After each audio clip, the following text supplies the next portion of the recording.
You've been critical of the bipartisan border deal. California, immigration politics in California are enormous.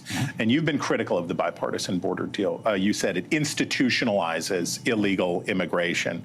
And you've been equally critical of President Biden's executive action that he's attempting now that's working its way through the courts.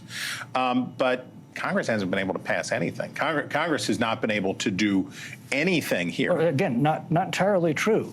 The House of Representatives passed H.R. 2, which is comprehensive. But the Senate didn't. Well, the Senate hasn't even been able to pass its own bill. And my objection to that so-called bipartisan bill is the fact that it would make it impossible for any future president to use his existing authorities to secure our border, as President Trump did. He'd be powerless to do anything until illegal immigration hit 4,000 a day. But that's what I mean by institutionalizing illegal immigration. The very dynamics, though, that you talked about inside the Republican Party that were for performance and not producing outcomes. Joe Biden has some similar problems like that in his party, right?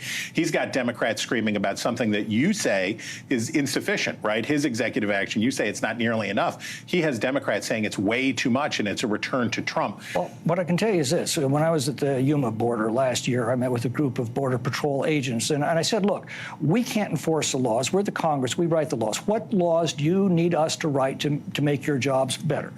And unanimously, they said, we don't need new laws. We need to enforce our existing laws. When I was at Eagle Pass in January, the chief of the Border Patrol there says, look, I am standing in front of an open fire hydrant with a bucket. I don't need more buckets. I need somebody to turn off the hydrant. The fact is, the president has the full authority to secure our borders. President Trump proved that.